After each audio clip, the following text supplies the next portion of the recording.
When I hit puberty. He wails R. Kelly in the shower with abandon. My mind's telling me no, but my body's telling me yes. Is my celibate boyfriend fucking with me?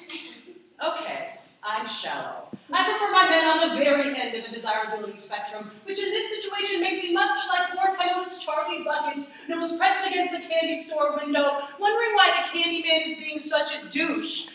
Showing off this gorgeous array of sugary confections when I'm standing right there and he knows I can't afford that shit. Damn, if I had balls. If I had balls, they'd be beating Gary Kasparov in a 6-game chess match on May 11th, 1997, because they'd be deep blue. I'd be like the bad guy. Like Vic from Back to the Future trying to have his way with Marty McFly's mom in the backseat against her will, only I'd be happy just getting to second base, or maybe that would make things worse. I don't want this to be some Mrs. Mia Wallace, Vincent Vegas shit where they never get down even though they're perfect for each other. I'm a modern woman. Yeah, I want it all.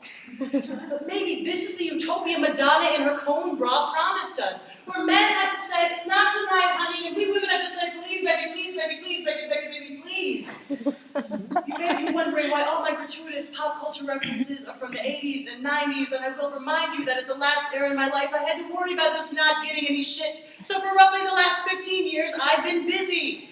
Getting busy. Unlike my celibate boyfriend, I do not prefer staying on top of popular culture to being on top of an actual human being. Because I like watching the Cartoon Network late at night. But I'd much rather be getting down with a little adult synchronized swimming of our own. But for now, I can only pray that one day my celibate boyfriend will be mine. Because R. Kelly was right at one point in his life. Ain't nothing wrong with a little bump in the rhyme.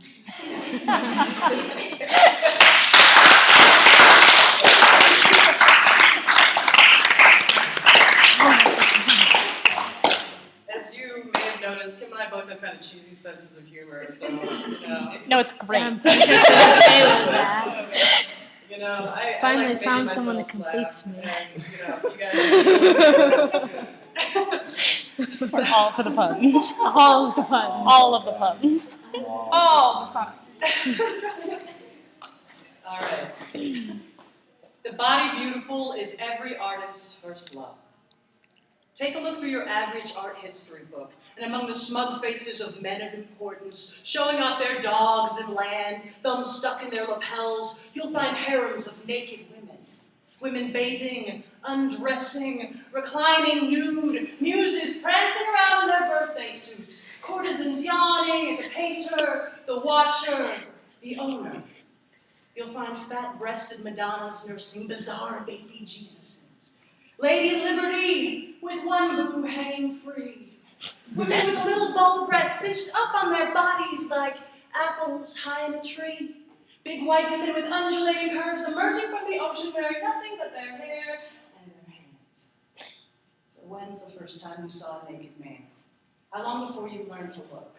How long before you learned that they too are the bearers of beauty, their bodies made up of long lines and curves? Women, the time has come for us to establish our own canon, filled with portraits of naked men. There shall be six-packs. Oh, yes. Yeah, you agree? There shall be soft and tender bellies, asses firm and flabby, chests smooth and furred alike. Because, I'm tired of Venus. I want to see penis. Cocks tiny, mid-sized and monstrous, angled and broad straight, circumcised and sheathed. Give me the excellence of testes rolling loose against thighs, or pulled tight against the perineum. Women, we shall best our artistic forefathers. We'll have our share of European men, oh yes, but men of the whole wide world will lie at our feet. Russian nudes reclining on furs, Sudanese fellows surprised in the bath, Chinese dudes playing lutes in the woods, Iranian men mischievously tweaking each other's nipples with fingertips. Women, pick up your paintbrushes. We have 1,000 years of catching up to do. It is on us to liberate our brothers from the confines of their boots, their collared shirts, and their boxers. Let's show them how it feels to be the body beautiful, and show ourselves how it feels to step outside the frame. Because when culture tells us that only women can be beautiful and only men can make great art, then we're only seeing half the picture, and beauty itself is incomplete. So women, pick up your paintbrushes. We can paint our way out of this corner, one canvas at a time.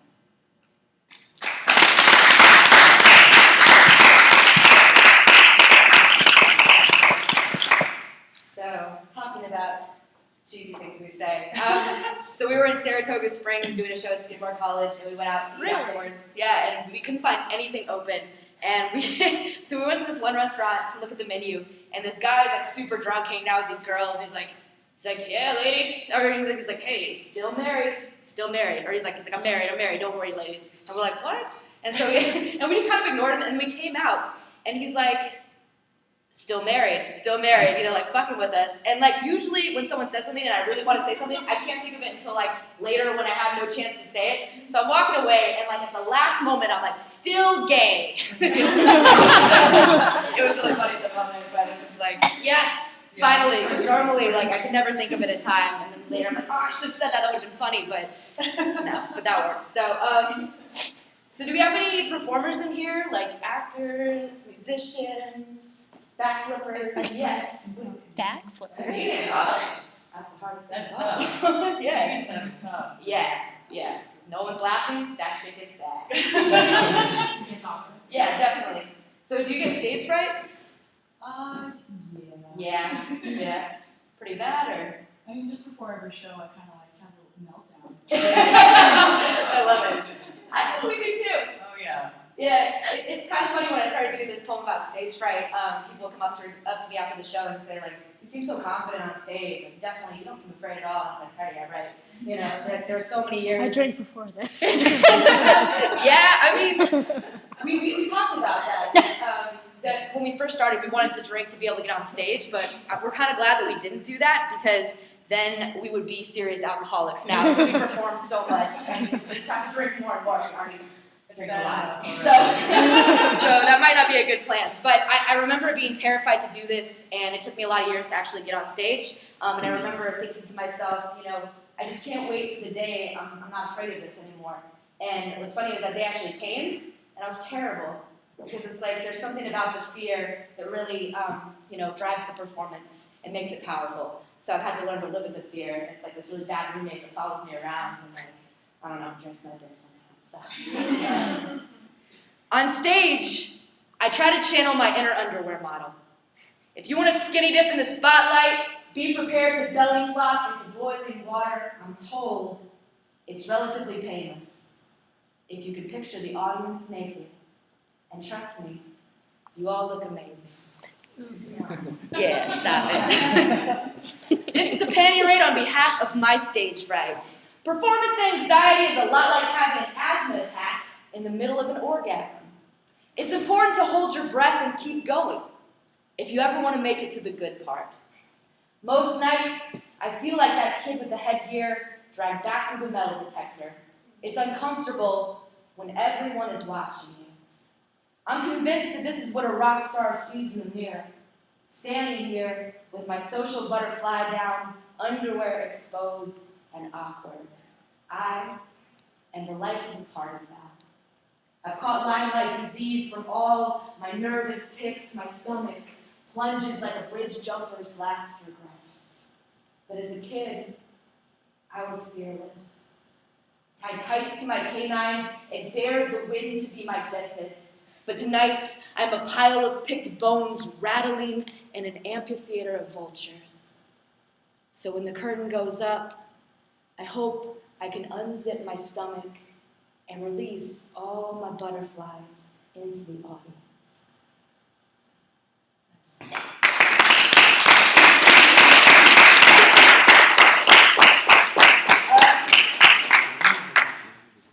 So Laura and I don't have any children. We vote for no car seats on tour, so instead we write little baby poems, really short poems. We take them with us, and they don't cry or demand anything from us, so that works out very well. So I'm going to do a little short little baby poem.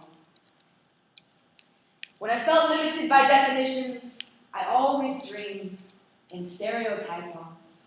Love was this rooftop where I watched a pregnant mother cup her belly with headphones and slow dance with her unborn baby under an October sky. Passion is when her back arches from bunny slopes to black diamonds. Equality is when Eve pulled the Adam's apple from his throat and ate it. Irony is someone Amish being electrocuted. Apathy is that the police are only worried when jelly donuts are bleeding. Addiction is burying your needles in the haystack and still being able to find them. Disappointment is all of our hearts built on top of old Indian graveyards. And being a dreamer, it means curling up into a rubber band ball and never snapping yourself back into reality, knowing the truth is up to you to define.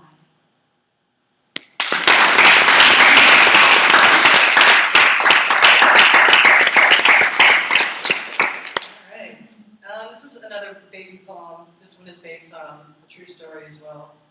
I think sometimes as artists, especially, we get into this mode of being where everything is a tragedy, everything's really serious, and this is sort of part of how we prove how profound we are, how deep our souls are, because we're always weeping blood and shit.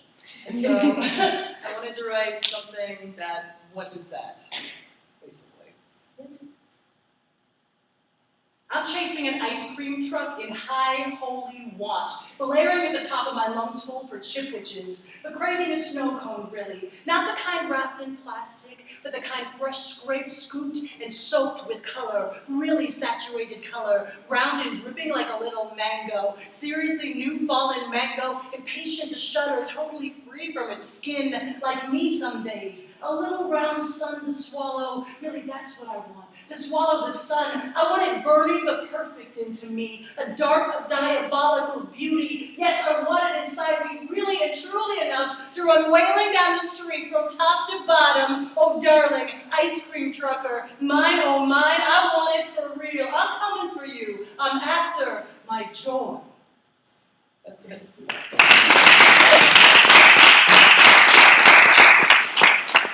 Burning the perfect into me part. What's that? I wanted to burn the perfect into me. That's really fun. Oh, thank you. Awesome. Yeah, so Kim and I are really big on trying to encourage people to follow their passions. We spent a long time sort of working to get to this point where we could, make a living doing this, where we can share our art with people, and we're all about trying to encourage other people to do whatever it is they're passionate about. So yeah. Yeah, man. We slept on a lot of couches. It gets better. A lot of couches. A lot of couches. Did a lot of shows for free. Yeah, man.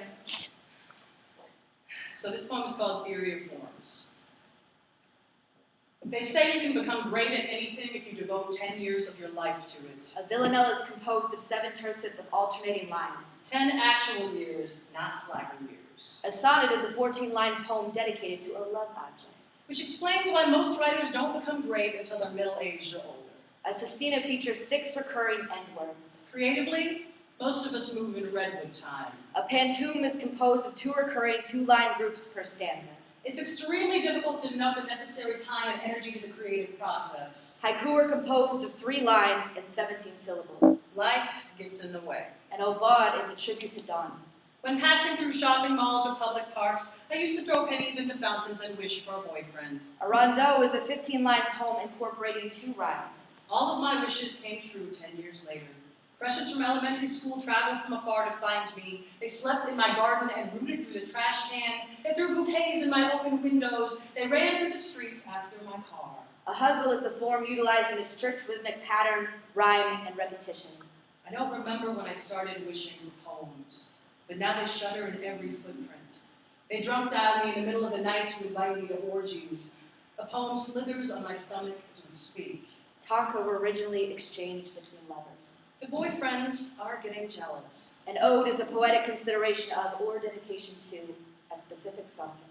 I tell them I can't unwish the poems. Secretly, I wouldn't. The boyfriends bother me. They complain. They fart. They want $5. They want to go to the movies. The poems just want to exist. They breathe fire in the corners of my dining room, and every day they avalanche over me in the shower like sapphires.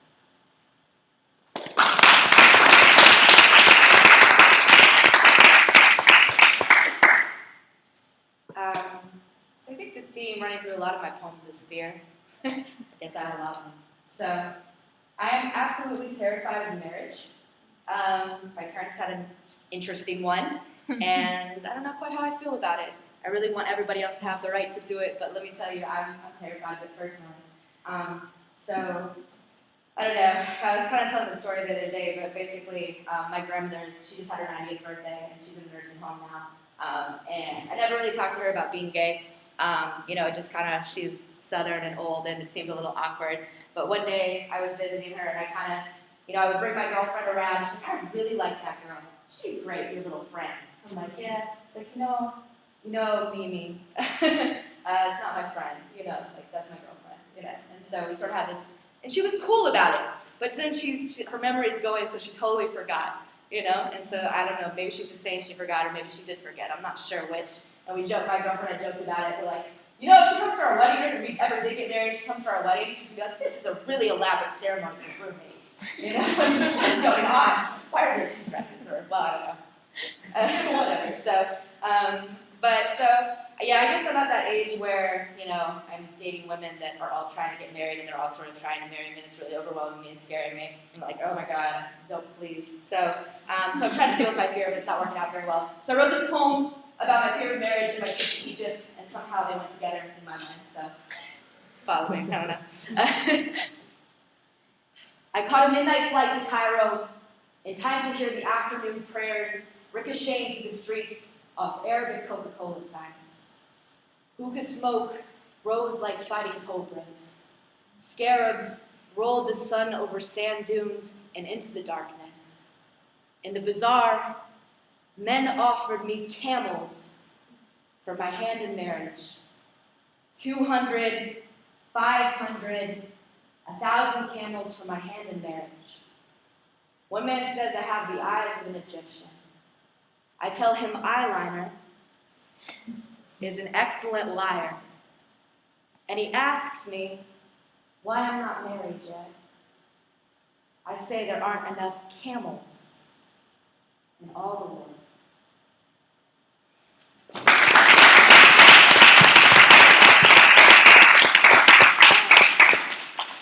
Okay, so my ex-girlfriend had this strange fear. Does anyone have any weird fears or phobias in here? What is it?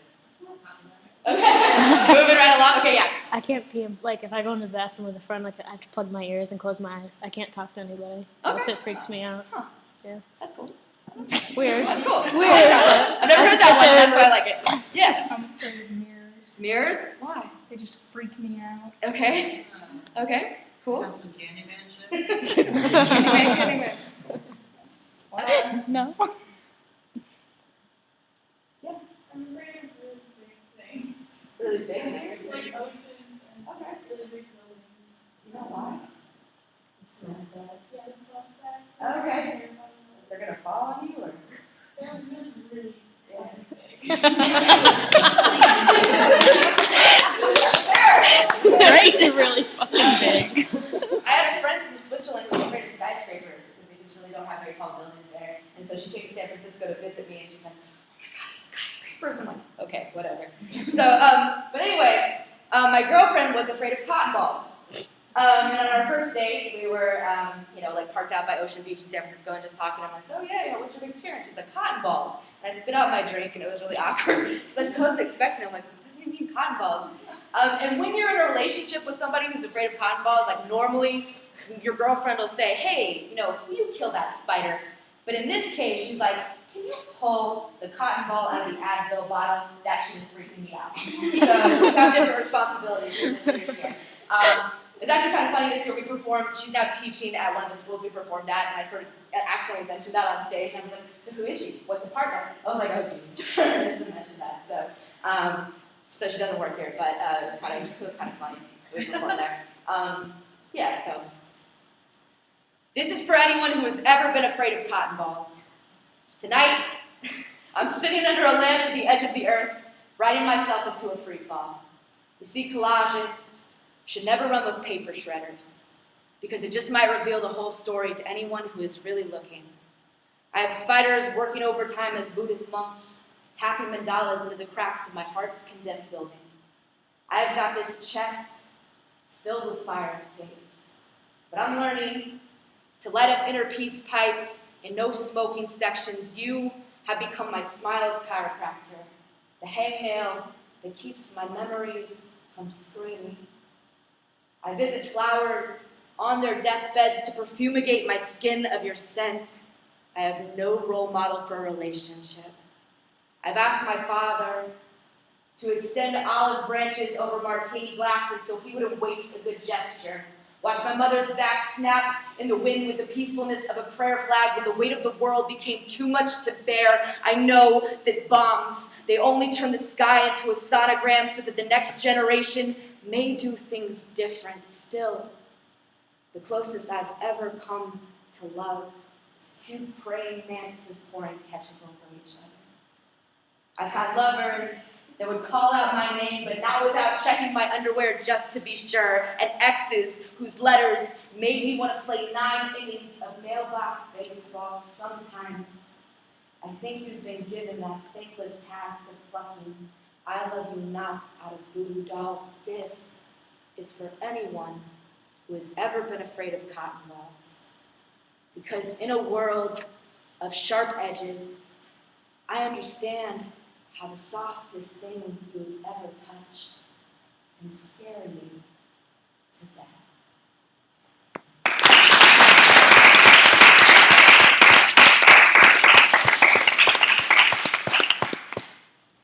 What else could I be? All apologies. You guys can sing along. What else could I say? Everyone is gay. What else could I write? I don't have the right. What else could I be? All apologies. In the sun, I feel as one. In the sun, may I